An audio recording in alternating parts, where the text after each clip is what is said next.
Called square matrix. जैसे कि आपके पास 1 2 3 4 आ रहा है तो 2 क्रॉस 2 है, इसमें रो भी सेम है, नंबर ऑफ रोज और कॉलम भी सेम है, विच मीन्स ये 2 क्रॉस 2 यानी कि 2 क्रॉस 2 का मैट्रिक्स हुआ और ये हो गया स्क्वायर मैट्रिक्स। उसके बाद आपके पास आता है नल मैट्रिक्स, नल और ज़ीरो मैट्रिक्स। ये दोनों मैट्रिक्स क्या होते हैं? नल मैट्रिक्स क्या होता है और ज़ीरो मैट्रिक्स, दोनों को एक ही नाम दिया गया है। नल मैट्रिक्स क्या होता है आपके पास, जिसमें ये बेसिकली हम एंट्रीज इसको कहते हैं, ये एंट्रीज होते हैं। जब एक मैट्रिक्स है जिसकी सारी एंट्रीज ज़ीरो हैं, उसको हम कहते हैं नल मैट्रिक्स या zero matrix. A matrix having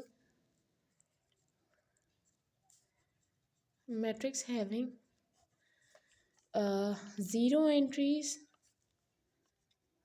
a matrix having all entries zero entries are called null matrix.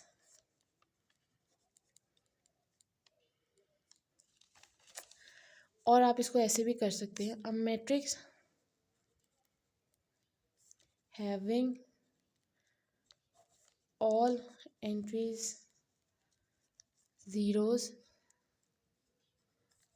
are called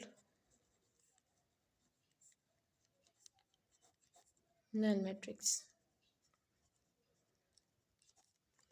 जैसे कि 0 0 इस तरह भी कर सकते हैं एक्सेट्रा, राइट। इसके बाद है बच्चे आपके पास ट्रांसपोज ऑफ अ मैट्रिक्स। ये बेसिकली डेफिनेशन नहीं आती इसकी डेफिनेशन बहुत कम आती है, ना आने के बराबर है। इसकी बेसिकली हम फोकस करते हैं इसके वर्क के ऊपर कि ये आपके पास है ट्रांसपोज ऑफ अ मैट्रिक्स क्या होता है। इसकी डेफिनेशन आप ऐसे कर लें, इसकी डेफिनेशन ये होती है कि changing row to column and column to row में, या कॉलम टू रो या रो टू कॉलम, दोनों में से आपने एक चीज़ करनी है। बेसिकली ये आपके पास सॉल्यूशन के लिए, सॉल्व करने के लिए आता है। और इसको कैसे करते हैं ये बहुत आसान है। इसमें दो चीज़ें हैं, या आप रोज़ जो भी आपकी आ रही हैं उसको आप कॉलम बना लें, या जो भी कॉलम्स आपके पास आ रहे हैं आप उसको रो बना लें। दोनों में से आपने एक चीज़ करनी है। फिर आपके पास जो है वो फिर आपके पास जो होती है ना चीज़ें, वो आपके पास ट्रांसपोज आती है। For example, I am having this matrix 1 2 3 4, ठीक है, और इसको मैं पहले नाम दे दूँ A is equal to this is a matrix, okay. इसको करने का पैटर्न क्या होगा, सबसे पहले आपने दोनों तरफ टी लिखना है, small, very small, tiny one, like this. ये आपने टी लिख दिया। फिर आपने इसका ट्रांसपोज ले लेना है। मैंने आपको बताया या आप रोज़ को कॉलम बना दें, या आप कॉलम को रो बना दें। दोनों में से आपने एक चीज़ करनी है, या ये कर लें या ये कर लें, दोनों में से आपने एक चीज़ करनी है। मैं इसमें रोज़ को ना जो यूँ लिखा हुआ है उसको यूँ करके लिख दूँगी। जैसे 1 3 है तो मैं इसको इस तरह के फॉर्म में लिख दूँगी, 1 3 को इस तरह लिख दिया। सिर्फ आपके पास ये जो पॉइंट है ना, इसको मैंने इस तरह करके लिख दिया। अगेन दिखा रही हूँ, ये चीज़ को भी मैंने इस तरह लिख देना है। और ये आपके पास 2 और 4 है, इसको मैं ऐसे करके लिख दूँगी। तो मैं इसके साथ क्या किया, मैंने इसकी रोज़ को कॉलम बना दिया और कॉलम्स को रो। तो या आप, मैंने फिर अगेन आपको बता रही हूँ, या आप रोज़ को कॉलम में चेंज करेंगे, जो भी आपके पास कॉलम है उसको आप रोज़ में चेंज करें। दोनों में से आपने एक काम करना है, दोनों नहीं करना, वरना वही चीज़, वही मैट्रिक्स मेरे पास वापस आ जाएगा। इसकी आप डेफिनेशन इस तरह करेंगे,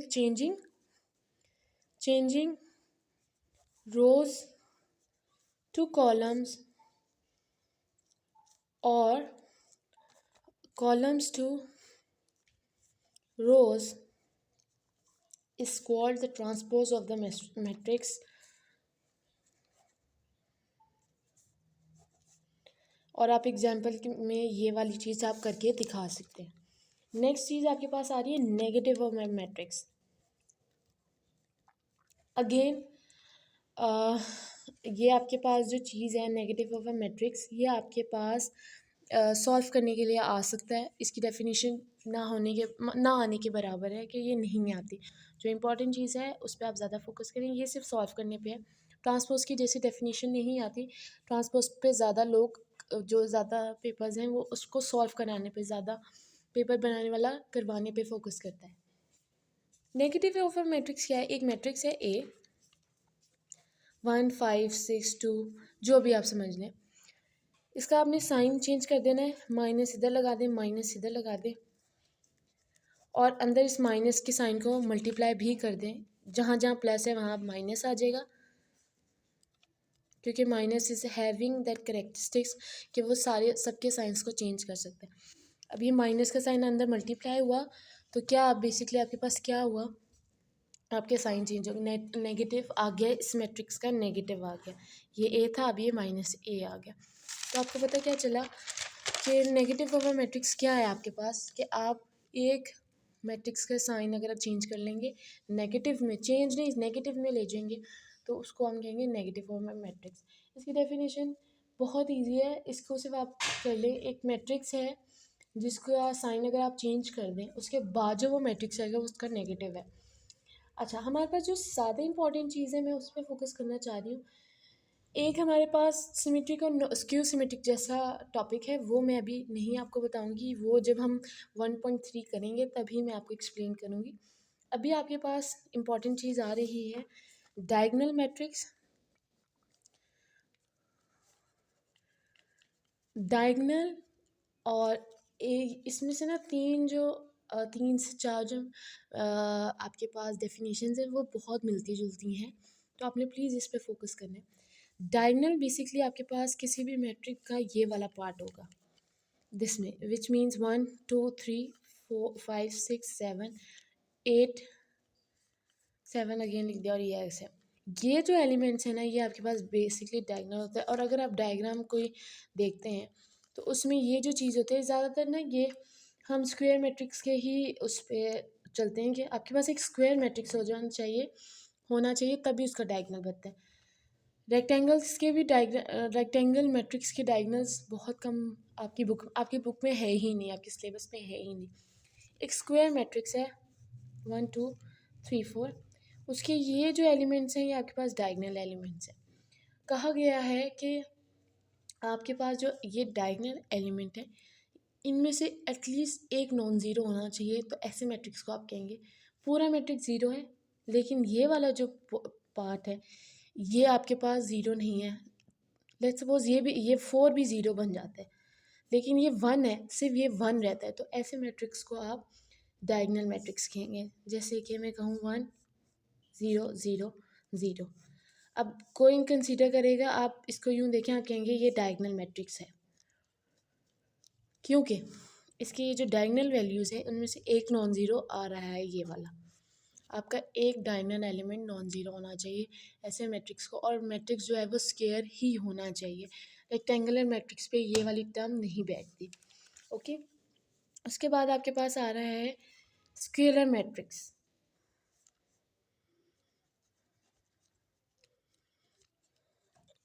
आपके पास स्केलर मैट्रिक्स आ रहा है। स्केलर मैट्रिक्स के बारे में कहा गया है यहाँ पे आपके बुक में कि स्केलर मैट्रिक्स के बारे में आपकी बुक में कहा गया है कि जो आपके पास डायगोनल एलिमेंट्स हैं, एंट्रीज हैं 1 2 3, अगर तो ये 1 2 और ये सारे ज़ीरो हैं, ठीक है, ये सारे ज़ीरो हैं और ये 1 2 3 है, ये अगर आपके पास सेम है ना, ये सारे आपके पास सेम है, डायगोनल एलिमेंट्स आपके पास सेम है, और बाकी ये सब और ये तीनों ज़ीरो ज़ीरो हैं।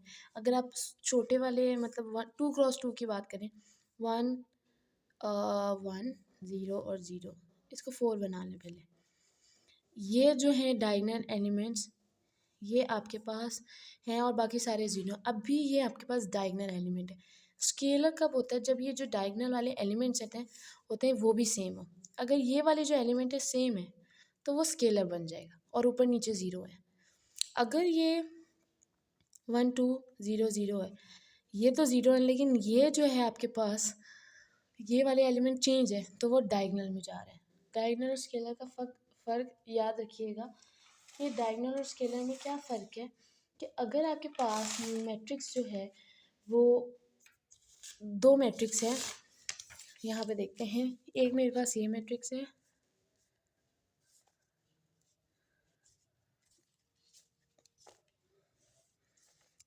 या सपोज करें इसको ज़ीरो बना लें आप, ठीक है, इजीली बात समझ आ रही। ये मैट्रिक्स है और ये जो इसके डायगोनल एलिमेंट्स हैं ना, ऊपर नीचे ज़ीरो है, लेकिन ये जो डायगोनल एलिमेंट्स हैं ये सेम नहीं है, तो ऐसे एलिमेंट्स को आप डायगोनल मैट्रिक्स कहेंगे। लेकिन अगर आपके पास ये ज़ीरो भी हैं और यहाँ पे ये दोनों सेम भी हैं, ये diagonal entry zero, diagonal elements के ऊपर नीचे ज़ीरो बन गया, और ये दोनों जो डायगोनल्स के एलिमेंट हैं ये सेम है, तो ये स्केलर में चला जाएगा। डायगोनल भी होगा, डायगोनल भी से कहेंगे और इसको स्केलर भी कहेंगे। इसको सिर्फ हम डायगोनल कहेंगे, इसको स्केलर नहीं कह सकते क्योंकि ये दोनों सेम नहीं है। ये दोनों सेम आ गए, इसको हम स्केलर भी कहेंगे, इसको हम डायगोनल भी कहेंगे। So this is the difference. तीसरी आपके पास जो आपके पास मैट्रिक्स की टाइप है वो है आइडेंटिटी मैट्रिक्स। आइडेंटिटी मैट्रिक्स, एक आइडेंटिटी का मतलब होता है मैथ्स में, I am talking about only the perspective of mathematics, कि एक आइडेंटिटी क्या चीज़ है कि ऐसी चीज़ जिसको आप किसी से भी मल्टीप्लाई करें आपके पास वही चीज़ वापस आए, या प्लस करें तो वही चीज़ वापस आए। अगर हमने पढ़ा है एडिटिव आइडेंटिटी, तो वो होती है ज़ीरो। क्यों? अगर मैं कोई भी नंबर्स में ज़ीरो ऐड कर रही हूँ तो वापस मेरे पास वही नंबर आ रहा है, आइडेंटिटी उसकी ख़राब नहीं हुई। और अगर आप मल्टीप्लिकेटिव आइडेंटिटी की बात करें, दो चीज़ें होती हैं, एक मल्टीप्लिकेटिव आइडेंटिटी और एक एडिटिव आइडेंटिटी। एडिटिव आइडेंटिटी मैंने आपको बता दी कि वो ज़ीरो होती है। अगर मैं बात करूँ मल्टीप्लिकेटिव आइडेंटिटी तो वो होती है वन, क्योंकि मैं किसी भी नंबर को अगर वन से मल्टीप्लाई कर रही हूँ तो मेरे पास वही नंबर वापस आ रहा है। इसी तरह आपके पास है आइडेंटिटी मैट्रिक्स।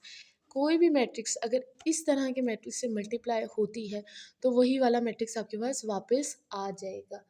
इसको मैं आपको एग्जांपल से समझाती हूँ।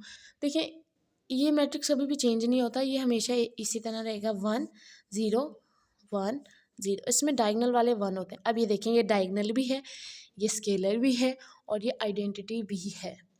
इसको याद रखिएगा। ये है 2x2 की आइडेंटिटी। 3x3 की अगर मैं करूँ तो zero zero zero zero one zero, diagonal वाले वन होते हैं ये, बाकी सारे ज़ीरो। अब ये हो गया 3x3, ठीक है। ये very important part of it's a very important types of matrix, इसको याद रखिएगा। अब कोई भी मैट्रिक्स में इससे मल्टीप्लाई कराऊँ 3x3 का, या भी कोई भी मैट्रिक्स में 2x2 का इससे मल्टीप्लाई करूँ, मेरे पास वही वाला मैट्रिक्स रिवर्स में आ जाएगा। अब आपके पास आता है एक यूनिट मैट्रिक्स। आपके पास एक और टाइप आ गई यूनिट मैट्रिक्स, हम उसको समझते हैं। यहाँ पे वर्ड आपकी जो एक्सरसाइज में यूनिट का वर्ड यूज़ हुआ है, बेसिकली वो ऐसे है कि यूनिट भी हम आइडेंटिटी का आप ऐसे करें कि आइडेंटिटी जो है आपके पास वही आपके पास यूनिट मैट्रिक्स का दूसरा नाम है। आइडेंटिटी मैट्रिक्स का दूसरा नाम यूनिट मैट्रिक्स है। इसमें और कोई डिफ़िकल्ट चीज़ नहीं है, ये अलग टाइप नहीं है, लेकिन ये इसी की मतलब यही आइडेंटिटी को हम यूनिट मैट्रिक्स भी कहते हैं। आप सिर्फ इसको सिंपली इस तरह कंसीडर करें। हम अब चलते हैं एक्सरसाइज पे आपकी।